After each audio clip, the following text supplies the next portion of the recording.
a report in the Atlantic that you gave an interview to. You said, quote, "I think it is legitimate to say how many federal agents were on the plane." Hashtag Vivek Ramaswamy takes down Kaitlan Collins on hashtag CNN. Love the titling. Love the rip on this. I think Vivek is the rising star. I don't think that he will end up winning anything, obviously, for the reasons I've stated time and time again. Most important one being that he is an Indian man running in the Republican primaries. And, of course, Republicans are still going to have a lot of racist hangups towards that sort of thing. But he is very clever. He's a bit like the Pete Buttigieg, but not really, because I think Pete Buttigieg spoke in circles. Vivek is smart enough to tell you, he's smart enough to be like, I hate woke culture. You know what I mean? Like, he does a good job articulating his positions, but he also very clearly would tell you like what he fucking thinks is what the crowd wants to hear. Planes that hit the Twin Towers. Maybe the answer is zero. It probably is zero for all I know, right?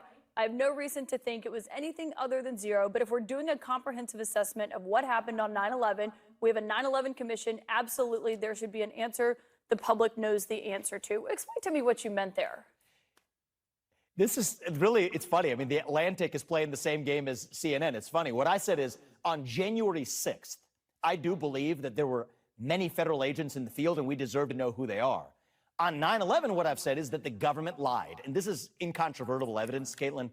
The government lied about Saudi Arabia's involvement. There was a Saudi spy named al-Bayoumi who they lied, and the government lied, and the 9/11 Commission lied. We know that because declassified reports in 2021 revealed that al-Bayoumi was indeed. What's that? Yeah, the report that President Biden declassified. Yes. But your quote here, are you telling me that the quote is wrong 20 years later, here? Yeah. But are you telling me that your quote is wrong here because it says how many federal agents were on the plane at the Twin Towers? Yeah, when I actually, and this is just lifting the curtain on how media works again, I asked that reporter to send the recording because it was on the record. He refused to do it. But we had a free-flowing conversation.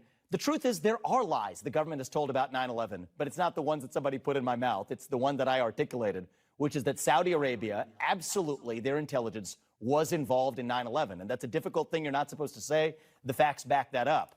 Separately, as it relates to January 6th, same story all over again. There were federal agents in the field. I think they've lied about how many there were. And we, the people, deserve the truth, despite the layers of distortion that exist in the media to prevent us from getting it. You're saying that you were misquoted here. So we will take you at your word. Yes. You're saying that you were misquoted here. But you were asked another time recently about whether or not 9/11 was an inside job. This is what your response was. 9/11 inside job or exactly how the government tells us? Okay, this is sad because, like, they're just making him more likable. Like, what's happening? Like, what the fuck is CNN doing? I don't believe the government has told us the truth. Again, I'm driven by evidence and data. What I've seen in the last several years is we have to be skeptical of what the government does tell us. I haven't seen evidence to the contrary, but do I believe everything the government told us about it? Absolutely not. Last two questions. The 9/11 Commission? Absolutely not. I mean, Vic, I think people look at those comments. They look at what you said in the Atlantic, which you say you were misquoted. They look at comments that you've made about the Federal Reserve adding zeros to media companies' bank accounts. And, I mean, it looks like you're floating conspiracy theories with this defense of I'm just asking questions. Well, when you actually quote me, those are my words, and I stand by them. So somebody else quoting me, putting words in my mouth, I have a problem with. But those words I stand by. You want to know why? Because we literally know the FBI, the 9/11 Commission, the U.S. government on down, told us specifically that Saudi Arabia had no involvement. 20-plus years later, quietly declassifying documents showing that not only did Saudi Arabia have involvement, it was a Saudi intelligence agent that received two of those terrorists that crashed planes on 9/11, killing Americans. But the question was, is 9/11 an inside job? And you didn't say no. Caitlin, That's what I think people are looking at. Caitlin, you know what's really funny?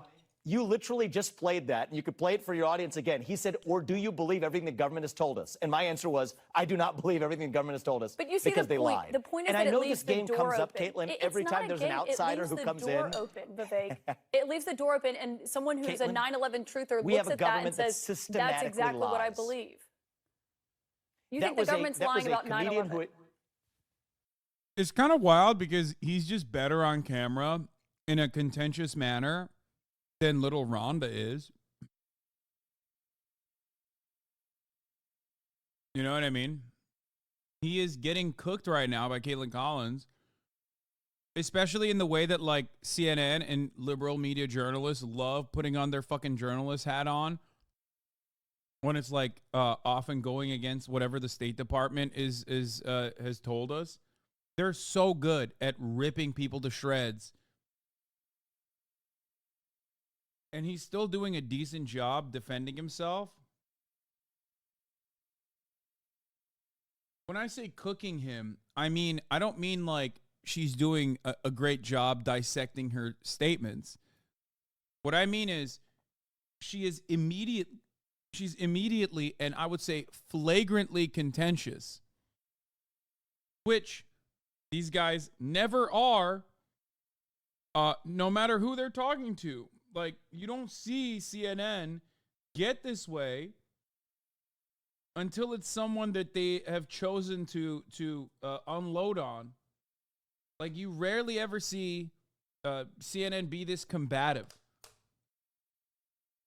Now, maybe she's grilling him because she thinks he's a bullshit candidate and they don't care because they think he's like a clout shark like Andrew Yang and he's not going to win, and then he'll come on the show regardless of how aggressive they are. This is what people wanted news orgs to do since 2016, isn't it? Yeah, it is. And they do it. They do it all the time. The problem is they only do it to like Bernie Sanders, who's an outsider, or they do it to people like fucking Vivek Ramaswamy. And they don't have this kind of energy for, I don't know, when some spokesperson says Havana syndrome is real. They don't have this kind of energy when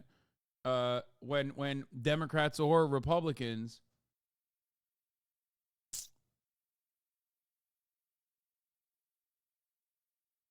Wait, what? Oh, that's awesome. Ramaswamy was already a millionaire when he accepted Soros Award he said he needed to pay for law school. Bro, oh, they're coming after him. Dude, Fox News. Whoa. This is perhaps the greatest proof, in my opinion, that they're worried about how well he's doing in the polls. That's insane. That is actually fucking nutso. What is happening? No, they aren't. Lamau. I mean, he is. He's pumping in the polls.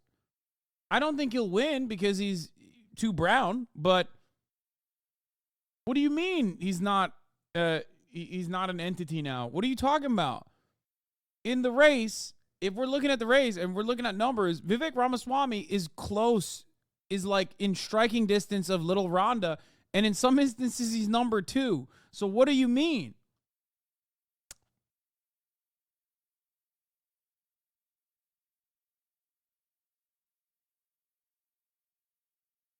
He's hot right now. He is hot right now.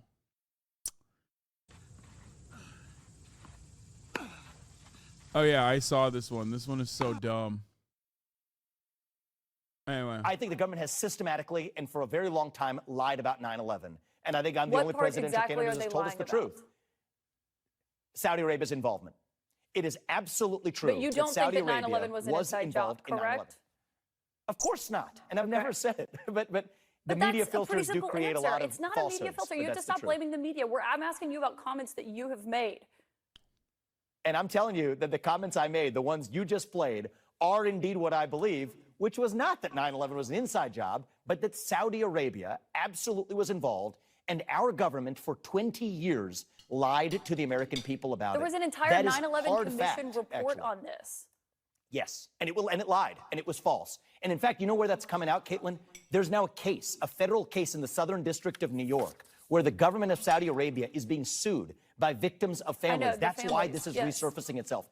It is relevant, and it turns But out there's a difference in in those asking declassified questions documents about Saudi that the Arabia's government lied. involvement and the government's involvement, and then pushing this idea that whenever what your comment about who was on the plane and then was 9/11 an inside job where you did not say no earlier. That's why it's important to clarify those comments, because otherwise it feels like you're towing the line when it comes to conspiracy theories. Kaitlan, I am guilty as charged that I do not follow the establishment super PAC donor-approved script on these questions, but I am speaking truth, grounded in fact, at every step of the way, and that's what's really elicited something of an anaphylactic reaction. It's a weird thing to discuss as a Republican. Not really. Post-Trump, they went sour on Bush, remember? Trump attacked Bush and said that Bush was wrong for Iraq. Like, it's pretty funny. Yeah, he was created by a PAC. Yeah, it's pretty funny when Vivek fucking talks about, like, I'm not bought and paid for by super PACs. It's like, bitch, what do you mean? You are literally bought and paid for by super PACs. Did you see how our boy Chris Christie is doing? Historical run. What Chris Christie has done is kind of amazing for a partisan figure. Every single demographic has an equally poor view of him. They just don't represent. They don't want to see a big boy win, dude. I'm sick and tired of it. Americans are not ready for the Christie train, and I hate that. They're not ready for Pound Town Express, okay? Chris Christie would be a better Republican candidate than Donald Trump. But it's just, you know, he'll win if you vote for him, okay? That's my advocacy for Chris Christie for today. Isn't Christie a crackhead? No, you're mistaking him with another fat mayor who Chris Christie was never even a mayor, but a governor is kind of like a mayor if you want to think about it that way. You're talking about Rob Ford in Canada, who was also fat, yes, but that's it. Or Doug Ford.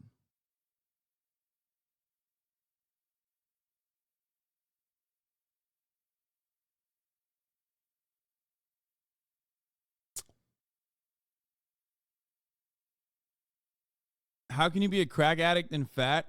Listen, he did it, okay? He was able to do it. You got to watch this about the anthrax stuff. Oh, Fillion did a 9/11 letters of death only 12 days ago. Oh, my God. We'll watch that The after kind this. we saw in 2016 against a different candidate. But this time I'm going to be grounded in principles and conviction, not just vengeance and grievance, which is you say exactly you're how we grounded will in evidence. reunite That's this just country. simply what we were asking for. But Vivek Ramaswamy will Yes. leave it. One of the Republicans who is defending Trump is Oh, Vivek Ramaswamy talking about visiting Putin and turning parts of Ukraine over to Russia. What the fuck? Vivek Ramaswamy. And today, a memo from Ron DeSantis' super PAC laid out some advice for the Florida governor ahead of next week's debate. Among the suggestions, defend Donald Trump, but, quote, take a sledgehammer to Ramaswamy. And joining me now is the candidate mentioned in that memo, Vivek Ramaswamy. He's giving a speech at the Nixon Library tonight. Welcome, Mr. Ramaswamy. Appreciate you joining us. It's good to see you, Jim. How are you? I'm good. Hey, let's get right to this. A pro-DeSantis super PAC, I'm sure you've seen this, has posted documents online that show DeSantis' upcoming debate strategy, and that includes not only attacks on President Biden as well as media, but instructions to, quote, hammer Ramaswamy. Are you preparing to be hammered? You know, I have been prepared for that for a lot of my life, and I'm prepared to take that on. The truth is I'm an outsider in this race, and I think that is threatening a lot of the professional politicians, understandably. A guy like me is not supposed to be in this race, according to Like, I love getting hammered. Hammer me up, baby. their book. I'm approaching my debate strategy a little bit differently. I think many times if you don't have a message, you look to attack other candidates. I'm preferring to stand for my own message, asking the question, what? And apparently his message is what? Giving over parts of Ukraine. I love this because, like, we'll see how this goes.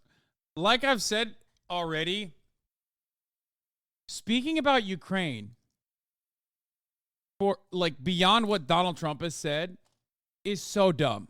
It is not a winning message no matter what. Okay? It's not. Because you're going to piss people off no matter what you fucking say about Ukraine. Okay? That's why Donald Trump always is like, I'll end it. I'll end it. I'll have one conversation and I'll end it. Okay? Anything beyond that, and you're going to get fucking cooked. Okay? You're going to get eviscerated. You're going to get annihilated. There's no reason to ever bring it up. What are we running to? And I think if we're guided by that purpose, the attacks from the other candidates are not going to stop me. And the latest Fox polling shows you've gained ground, more ground since June than any other candidate. Why are you gaining ground while candidates like Ron DeSantis are struggling to catch on? I think the reality is I'm unconstrained in speaking the truth. There are many forces at work in both political parties, in the establishment of the Democrat Party and the Republican Party alike, that constrains what candidates can actually say. A lot of that comes from the donor class. In the Republican Party, you have a lot of super PAC puppets. I'm not one of them. I am a patriot who speaks the truth. I am independent. I am putting my own money into this campaign precisely to avoid taking a tin can with a hat in hand, asking a bunch of donors for permission to run. He's trying to avoid the top of the hour ad break, okay? Which comes at the top of every hour. If you no longer want to see those ads, all you need to do is subscribe. That's what he's actually trying to avoid. Little does he know, there is a super PAC working in your favor. It's called Gifted Subs. The super PAC Gifted Subs will allow you to avoid the top of the hour ad break by gifting you a sub. If you're lucky, you can receive one. Here's the 3-minute ad break now. Run. And I think that's a very different model from many of the other professional politicians in this race. And the good news is voters across our country, in our base, they can tell the difference between somebody who's actually sharing their own convictions versus somebody who's parroting off talking points served up to them 15 minutes or 15 days before a debate. I think the reality is also the message of my campaign is resonating. Shut down the administrative state, declare independence from China, grow the economy, revive national pride, revive our national identity itself. We as conservatives, we can't just be complacent with criticizing the radical Biden agenda. That's boring. It's trite at a certain point in time. We have to stand for a vision of our own. And I think I'm the only candidate who's I actually love his face while listening to this. He's like, offering that. I think that's a big part of why we've been successful. Let's talk about China. You talked about China. You proposed to radio host Hugh Hewitt this week that the U.S. should help Taiwan deter a Chinese invasion until the U.S. has achieved, quote, semiconductor independence. Does it really serve our long-term interest to say we support territorial integrity until a country is no longer useful to us? I think that moving from strategic ambiguity to strategic clarity is actually a good thing for the United States to both advance our interests and to avoid war, as well as to be a more trusted partner. I don't think it's credible when we make hollow proclamations to defend democracy or to defend territorial sovereignty as a principle when, in fact, we choose that principle selectively anyway. I think it's far more credible for us to be honest, to say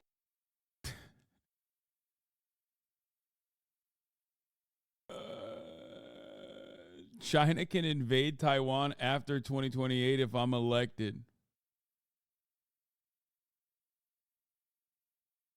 that I will, as the next U.S. president, I stand for advancing American interests, period. That allows other nations to actually trust us. Just as we can trust them to follow their self-interest, they can trust us to follow ours. But are you Move setting from a this signal model that of an allied... neoconservatism or liberal hegemony? But are you sending a signal that an allied democracy Please. could be taken over by another power just because they're no longer making something that we need? Well, let's get real, Jim. I mean, the fact of the matter is our current posture towards Taiwan is that the U.S. embraces the one China policy in the status quo. The standard protocol is a U.S. president isn't even supposed to pick up a phone call from the leader of Taiwan. In fact, when Trump did it, they laughed at him as though he was an outsider rube. And so the reality is that line of reasoning that somehow you're now going to call them an allied nation selectively to push back on my vision of strategic clarity is just a farce and betrays exactly what our current posture is in the first place. What I'm bringing to our foreign policy is honesty that will advance our interests. I'm moving from strategic ambiguity to be strategically very clear that we will defend Taiwan until we achieve semiconductor independence. This is such a funny fucking take because it's like, again, who's this for is the question you have to ask. like, in one breath, I feel like what are you doing? I feel like you are trying to tailor this messaging to like globe heads on Twitter. Like dudes with a globe emoji on their fucking profiles or something, where it's like, that's right, I'm going to go against like decades long US policy on China is two different two systems, one country, and I'm just going to do it specifically for the semiconductor production, and I'm going to throw that in the ground. Like, you're already losing. You're completely losing everybody, because one, it's fucking boring, quite frankly. Most Americans don't even think about this unless they're like really, really invested. Just say fuck China and move on. Like, Americans don't hate China because they want to give Taiwan independence, you fucking idiot. Like, no one gives a shit about that. Okay? Americans hate China because they're Asian and they're threatening American hegemonic power. Okay? You have completely missed the mark if you're like, well, I'm riding for Taiwanese independence. Like if you personally understand as a Republican that America's interest in Ukraine is iffy, like the American voter base's interest in Ukraine is so iffy that you can get away with saying insane shit like, I'm just going to give parts of Ukraine over to Russia, okay? Which, by the way, again, really awful way to message around this. It just doesn't make any sense that he would turn around and say, yeah, I care about Taiwanese independence. Like, no one in America gives a fuck. It's just like they hate Chinese people. Yeah, we care about Taiwan because we hate China, not the other way around. I know exactly.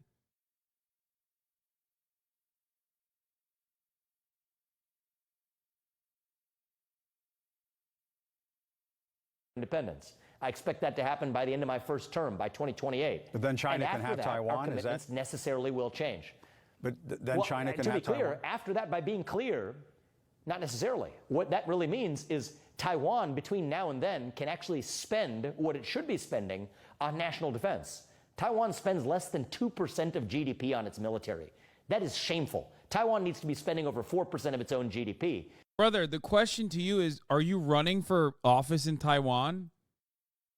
Like I know that as the United States of America, he's not, like, we have a tremendous amount of power over what Taiwan does. Okay, we do. But it's just funny that he's like running to what? Fucking increase Taiwanese budgets for their own, like increase Taiwan's very own budgets for their own defense against China. Like, what the fuck? None of this fucking makes sense. I don't know. I don't know who this is for. Like, I don't understand the argument that he's making, but I also don't really understand who the fuck is like, oh, thank God, I'm a Republican primary voter, and now I know Ramaswamy's take on Taiwanese right to self-defense. like no one cares. Am I wrong? I feel like people don't give a shit about that. Beyond semiconductor development, sure, but also like you're crossing your wires a little bit, because you're taking a position on foreign policy, and you're doing it in a way where you're like openly stating certain things that you're not supposed to. There's a reason why, since Nixon, are what the American government officially says about China versus what it actually does when it comes to policy is entirely different.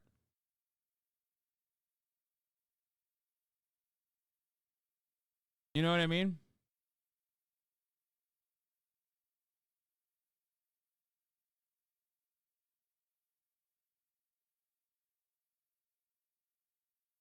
I've heard that he wants, what was it? He wants everyone in Taiwan to have a gun or something. That's what I've heard. Is that real? Because I feel like he's just he's just like a secret mainland China operative who wants to destroy Taiwan from within. You know what I mean?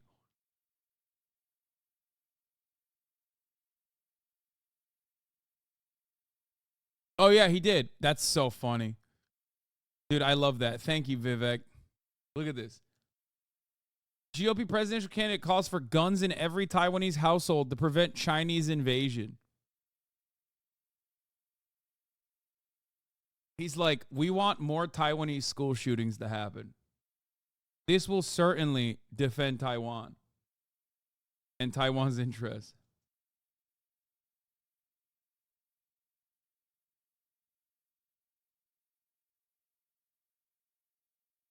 We'll talk about the retraction in a second.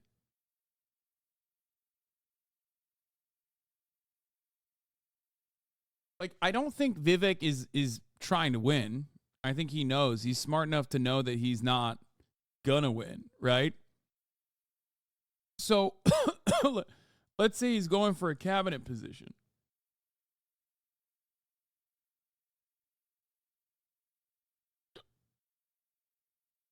What cabinet position is he getting for this kind of foreign policy?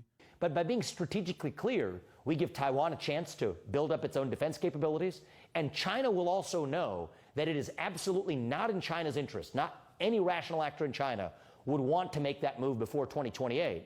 In the meantime, what am I going to do? Achieve semiconductor independence for our nation and also build up our own homeland defense capabilities. Oh, he's saying, wait, hold on. He's misunderstood it. No, I think he's saying Taiwan's on his own. Like right now, we're just, I'll hold in a posture as we move up our semiconductor manufacturing capabilities, and then I'm fucking selling Taiwan down the river. Oh no, that still doesn't. Okay, first of all, that also doesn't make sense. I feel like now, this is why I said mentioning this kind of foreign policy in clear terms is like dumb, because I don't think Americans give a shit. Like, he's like, yeah, Taiwan needs to defend itself. We're done. We're done defending Taiwan. Taiwan will defend itself once we figure out our semiconductor facilities here in America. That's something that's badly lacking. Super EMP defenses, cyber defenses, nuclear missile defenses.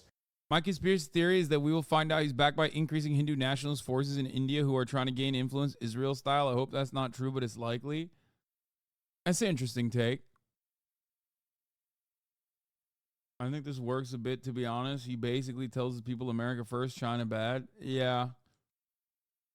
But if we're at that point by 2028, along with semiconductor independent, then no, I don't expect to want to send our sons and daughters in this country to die to fight over somebody else's territorial dispute. And I think that that's exactly what this Chinese Civil War dating back to 1949 was all about. There are two reasons why China might go after Taiwan.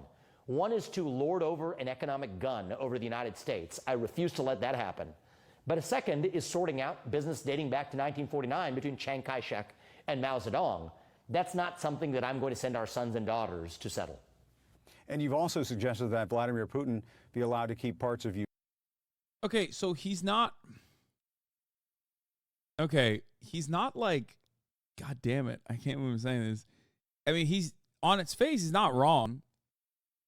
But also, I don't know if this is a popular take. Who is he trying to win over? Like, is he trying to appeal to like the 8 MAGA communists or something? Like, who the fuck? Who's even voting that cares about this? I hope he becomes Secretary of State. This would be so fucking funny. Maoist third world is Vivek. Like,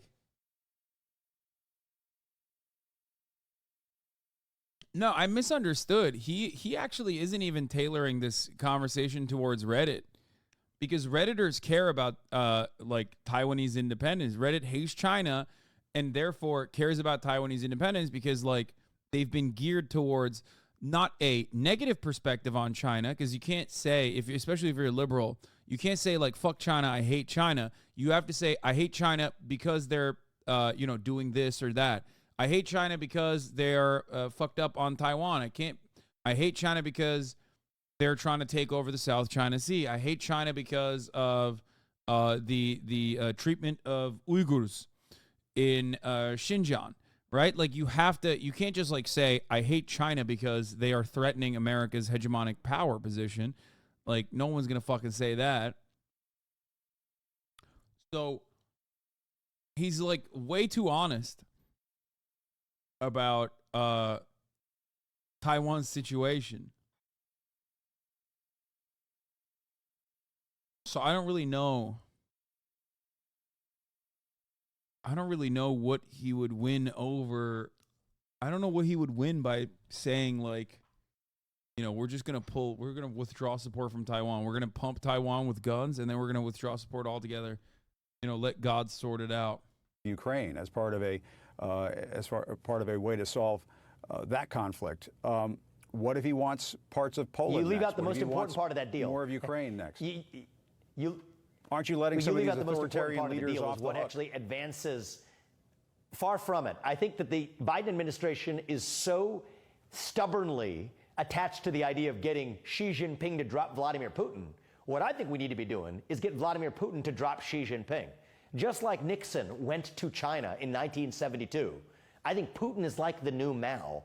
I will visit Moscow and I will pull Russia out of its military alliance with China. The Russia-China military alliance. Bro, he's on crack, dude. That's so awesome. Is the single greatest military threat that we face today. Hypersonic missile capabilities, nuclear capabilities in Russia, far ahead of us or China. A naval capacity in China ahead of ours, combined with an economy that we depend on for our modern way of life. Those two nations are in a military alliance with one another, and nobody in either political party is talking about it. Worst of all, our engagement in Ukraine. Okay, I take it back. He's awesome. His foreign policy takes are fucking incredible. Is further driving Russia into China's arms. So my foreign policy centers on weakening that. He is like I can't. Is this? I don't know. This is like we've hit new levels of foreign policy commentary. He's like. I don't even know. I've never even heard like I guess this is like kind of a Tucker Carlson approach, which is that like we are going to give parts of Ukraine to Russia.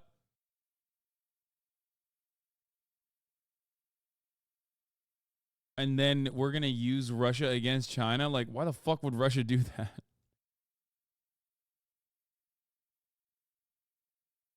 Alliance.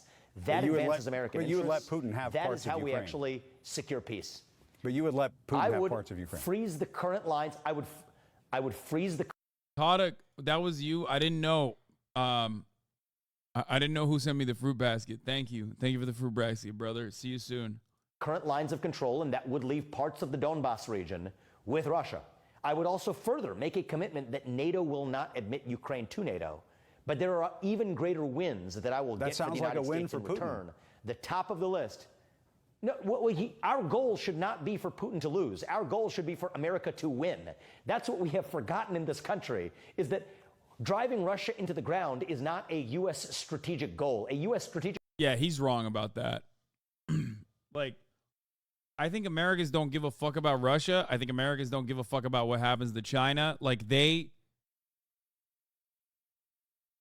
is this Starfield something serious? No, I'm not looking at early Starfield reviews, bro. Come on.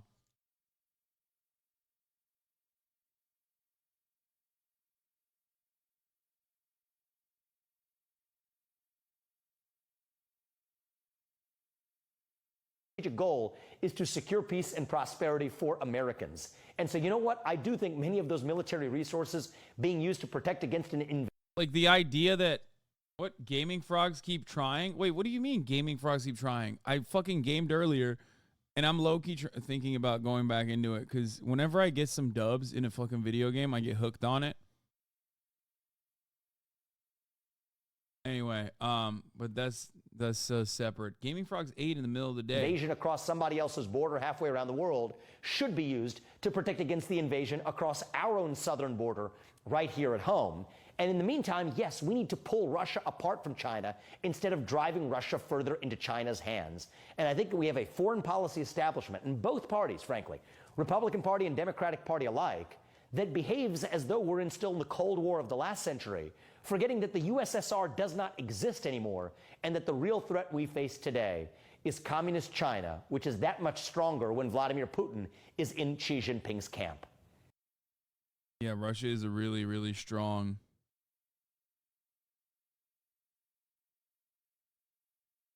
Russia is a really strong ally that we need desperately on our side. Isn't this war the United States' fault as well? I don't even know what the fuck he's saying here, to be honest with you.